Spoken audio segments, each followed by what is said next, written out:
Krishnavel cinemas நேயர்களுக்கு வணக்கம். நான் உங்கள் கிருஷ்ணவேல். இன்னைக்கு கிருஷ்ணவேல் சினிமாஸ்ல எந்த படத்தை பத்தி பார்க்க போறோம்னா, உலகம் சுற்றும் வாலிபன்.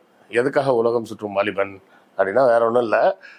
இப்போ கரண்ட்ல வந்து விஜய், அஜித், அதுக்கு முன்னாடி ரஜினி, கமல், அப்படின்னா அதுக்கு முன்னாடி சிவாஜி, எம்ஜிஆர்.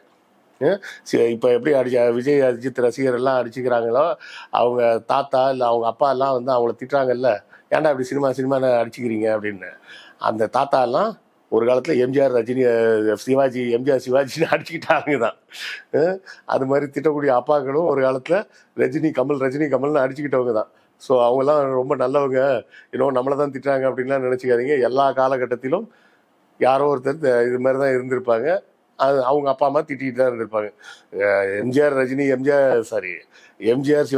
சிவாஜின்னு பேசிகிட்டு இருந்த அப்பாக்கள் தான் கமல், ரஜினின்னு அந்த அவங்க பிள்ளைங்க அடிச்சுக்கும் போது திட்டினாங்க. கமல் ரஜினி அடிச்சுக்கிட்ட அதே அப்பாக்கள் தான் இப்போ அஜித் விஜய்னு சொல்லும்போது திட்டுறாங்க. ஸோ அதெல்லாம் ஒன்றும் பெரிய விஷயம்லாம் கிடையாது. உங்களுக்கு பிடிச்ச ரசிகர் படங்களை ரசித்து பாருங்கள், அதெல்லாம் ஒரு தப்பும் கிடையாது.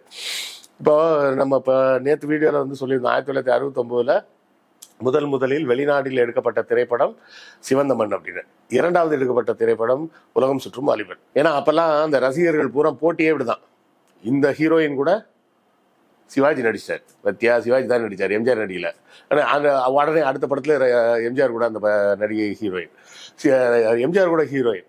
எம்ஜிஆர் இந்த மாதிரி ஒரு கதை, உடனே சிவாஜி அதே மாதிரி ஒரு கதை, சிவாஜி ஒரு மாதிரி கதை, உடனே எம்ஜிஆர் அதே மாதிரி ஒரு கதை, மாற்றி அதே மாதிரி ரெண்டு பேருமே மாற்றி எடுப்பாங்க. அப்படி எடுக்கப்பட்ட ஒரு படம் தான் உலகம் சுற்றும் வாலிபன். சிவாஜி ஃபாரினில் போய் படம் எடுத்துட்டாருன்னொடனே எம்ஜிஆரும் ஃபாரினில் போய் படம் எடுக்கணும். சிவாஜி வந்து ஐரோப்பா பக்கத்தில் போய் படம் எடுத்துட்டார், ஜெர்மனி, ஆல்ஃப் மலை இதெல்லாம் போயிட்டார். உடனே எம்ஜிஆர் என்ன பண்ணிட்டாரு, கிழக்கு பக்கமாக போயிட்டார், சைனா, சிங்கப்பூர், ஹாங்காங், ஜப்பான் அப்படின்னு போயிட்டார். இந்த படத்தில் பார்த்தீங்கன்னா சிவந்த மண்ணில் வந்து வெளிநாடு காட்சிகள் வந்து கொஞ்சம் லிமிட்டடாக தான் வரும். ஒரு சில பாடல் காட்சிகள், அப்புறம் ஒரு சில இடங்களை தவிர மற்ற எல்லாமே இந்தியாவில் நடக்கிற மாதிரி தான் இருக்கும். ஆனால் எம்ஜிஆர் படத்தில் வந்து பார்த்திங்கன்னா ஃபுல் அண்ட் ஃபுல் ஒரு ஃப்ரீ டூர், ஃபாரின் டூர் போன மாதிரி.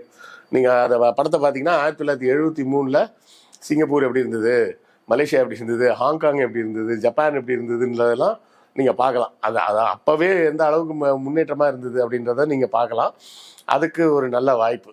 கதை என்ன படம் கதைன்னு பார்த்தீங்கன்னா 1973 சயின்ஸ் ஃபிக்ஷன். அது என்ன சார் சயின்ஸ் ஃபிக்ஷனா அப்படின்றீங்களா?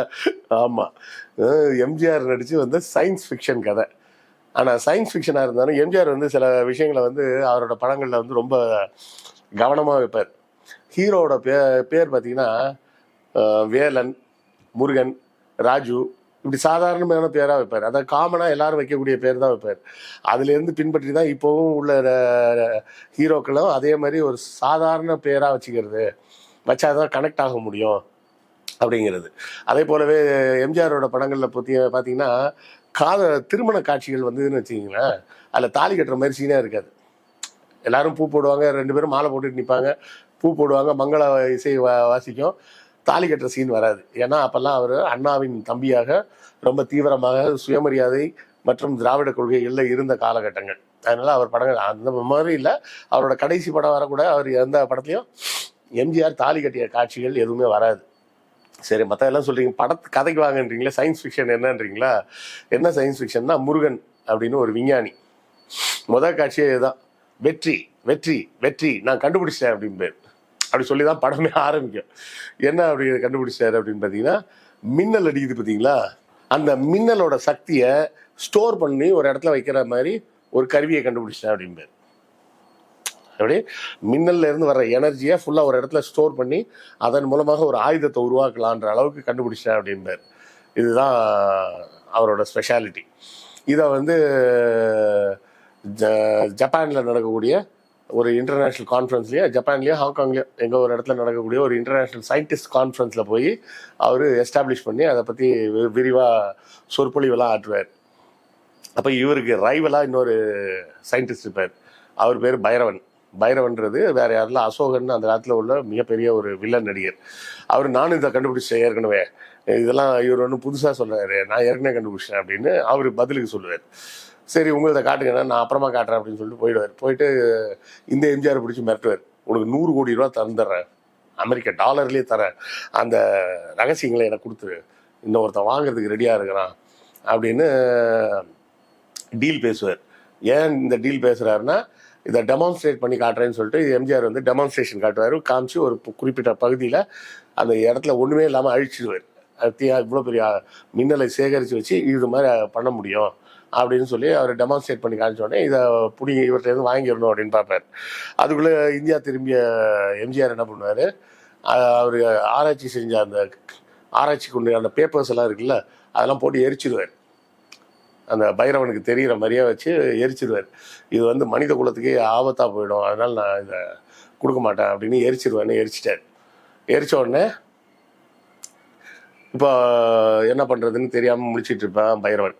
அப்போ எம்ஜிஆர் வந்து அவர் ஒரு காதலி வந்து விமலா, லதா தான் விமலாவை நடிச்சிருப்பாங்க, கூப்பிட்டு வேறு இடத்துல பேசிகிட்டு இருக்கும்போது ரகசியமாக சொல்லுவார், இதை வேற ஒரு இடத்துல சேஃபாக வச்சுருக்கிறேன், நான் எரிச்சதெல்லாம் சும்மா டம்மி பேப்பர் தான், ஒரிஜினல் பேப்பர் வேற ஒரு இடத்துல இருக்குது, அதை யாரும் எடுத்துடக்கூடாது, நம்ம அதுக்கு மேலே நம்ம இங்கே இருந்தோம்னா நம்மளை யாராவது பிடிக்க வருவாங்க, நம்ம வந்து ஒரு ஃபாரின் டூர் போகலாம் அப்படின்னு அவர் அங்கேருந்து கிளம்பி சிங்கப்பூர் போயிடுவார். அப்போ தான் சிங்கப்பூர், மலேசியான்னு பல இடங்களில் அவர் வந்து இந்த பைரவனுக்கு கையில் சிக்கக்கூடாதுன்றதுக்காகவே அவர் சுற்றிக்கிட்டு இருப்பார். ஏன்னா இவர் விஞ்ஞானி, ஆனால் பெரிய சண்டை கண்டையெல்லாம் போட தெரியாது, அந்த மாதிரி ஒரு கேரக்டர். அப்போ பைரவா வந்து என்ன பண்ணுவோம், என் முருகனை அடைச்சி வச்சு பயங்கரமாக டார்ச்சர் பண்ணுவான். என்ன டார்ச்சரு, நம்ம இந்த சலூன் கடையில் ஒரு சேர் இருக்கும்ல, அதெல்லாம் காமெடியாக இருக்கும், அந்த சேரில் உட்கார வச்சு கட்டி வச்சு கிறுன்னு சுற்றி விடுவாங்க. அவர் மண்டையெல்லாம் சுற்றிடும், ஒரு கயிறை போட்டு மண்டையில் கட்டி இறுக்கி உண்மையை சொல்லு அப்படின்னு அவர் கடைசியில் ஒரு மாதிரி அறகுறையாக மென்டல் ஆகிடுவார். அதாவது இது மனநலம் பாதிக்கப்பட்ட மாதிரி எல்லாத்தையும் மறந்தவர் மாதிரி ஆகிடுவார். ஆனால் உண்மையிலே அப்படிலாம் ஆயிருக்க மாட்டார், அது மாதிரி நடிப்பார். இப்போது அவரோட தம்பி ஒருத்தர் இந்தியாவில் இருப்பார், அவர் பேர் ராஜு, அவர் சிஐடி போலீஸ். அவர் என்ன பண்ணுவார், அண்ணனை தேடி, அவரும் எம்ஜிஆர் தான், டபுள் ஆக்டர். அவர் வந்து அண்ணனை தேடி சிங்கப்பூர், ஹாங்காங் மற்றும் ஜப்பான் போன்ற எல்லா நாடுகளிலும் போய் சுற்றி பார்த்து அண்ணனை தேடி கண்டுபிடிச்சி அண்ணனோட ரகசியங்களை எப்படி காப்பாற்றி கொண்டு வந்து இந்தியாவுக்கு சேர்த்தாரு, அந்த பைரவனை எப்படி காலி பண்ணார் அப்படின்றது மிச்ச கதை. பார்க்க கொஞ்சம் அமேச்சூராக இருக்கும், ஆனால் நல்லா தான் இருக்கும். அப்போ வந்து வேர்ல்டு ஃபேமஸான ஒரு எக்ஸ்போ வந்து ஜப்பானில் நடந்தது. அந்த எக்ஸ்போவை ஃபுல்லாக வளைச்சி அழகாக ஷூட் பண்ணியிருப்பாங்க. அந்த காலத்தில் 73 ஜப்பானில் ஒரு இன்டர்நேஷ்னல் எக்ஸிபிஷன் நடந்திருக்கு அப்படிங்கிற செய்தியும் அதில் தெரியும். அந்த எக்ஸிபிஷனை பற்றி நீங்கள் விரிவாக பார்க்கலாம். நல்லா யோசிச்சு பாருங்களேன், அந்த காலத்துலேயே ஒரு சயின்ஸ் ஃபிக்ஷன் எடுக்கணும்னு யோசிச்சு மின்னலோட சக்தியை ஒரு இடத்துல அடைச்சி வச்சு அதன் மூலமாக அணுகுண்டை விட ஒரு பவர்ஃபுல்லான ஒரு ஆயுதத்தை செய்யலாம் அப்படின்லாம் கதை யோசிச்சிருக்காங்க பாருங்க. அதுதான் எனக்கு ஆச்சரியமா இருக்கு. இதை படத்தோட இயக்குனர் வந்து ஸ்ரீதர்னு ஒருத்தர் நல்லா பண்ணியிருப்பார். அவர் அந்த காலத்தில் கொஞ்சம் நிறைய இளைஞர்களெல்லாம் வச்சு படம் எடுத்து ஹிட்டு கொடுத்தவர்னு வச்சிங்களேன். இப்போ லோகேஷ் கனகராஜ்லாம் ஹிட் கொடுக்குறாங்கன்னா உடனே ரஜினி கமல்லாம் அவங்கள வச்சு படம் எடுக்கிறாங்களா, அந்த மாதிரின்னு வச்சுக்கிங்க. அந்த காலத்துலேயே இந்த ஃபார்முலாலாம் நடந்திருக்கு. புதுசாக வர்ற ஹீரோ டேரக்டர் யாராவது ஒரு பெரிய ஹிட்டு கொடுக்குறாரு அப்படின்னு சொன்னால் பழைய நடிகர்கள் அவங்கள வச்சு நடித்து இன்னொரு ஹிட்டு கொடுக்குறது அப்படின்ற விஷயங்கள்லாம் அப்போவும் நடந்திருக்கு, இப்போவும் நடந்திருக்குன்னு வைங்க. ஸோ இது போல் ரொம்ப சுவாரஸ்யமான விஷயங்கள்லாம் அந்த படங்களில் இருக்கும். நான் பழைய படங்களை பற்றிலாம் நிறைய பேசுறதுக்கு முக்கிய காரணம் என்னென்னா, இந்த மாதிரி படங்களெல்லாம் நீங்கள் ஞாபகத்திலே இருக்காது உங்களுக்குலாம். இல்லை அப்படிலாம் ஒரு படம் வந்ததாகவே உங்களுக்குலாம் தெரிஞ்சிருக்காது. ஒரு சிலரோட அப்பா அம்மாவே இந்த படம் வந்தப்போ பிறந்திருக்க மாட்டாங்க. உதாரணத்துக்கு நானே பிறக்கலன்னு வச்சிங்களேன். உலகம் சுற்றும் வாலிபன் வரும்போது எனக்கு 3 வயசு, சிவந்தமன் வரும்போது நான் பிறக்கவே இல்லை. அப்படி அந்த காலகட்டங்களில் அவ்வளோ நல்ல படங்கள் வந்திருக்கு அப்படிங்கிறதையும் தெரிஞ்சுக்கிங்க. அந்த படங்களையும் பார்த்து ரசிச்சிங்கன்னா உங்களுக்கும் நல்லது. இதை பற்றிய உங்கள் கருத்துக்கள் என்னன்றதை கமெண்ட்டில் சொல்லுங்கள், நானும் தெரிஞ்சுக்கிறேன். அடுத்த காணொளியில் சந்திப்போம். நன்றி, வணக்கம்.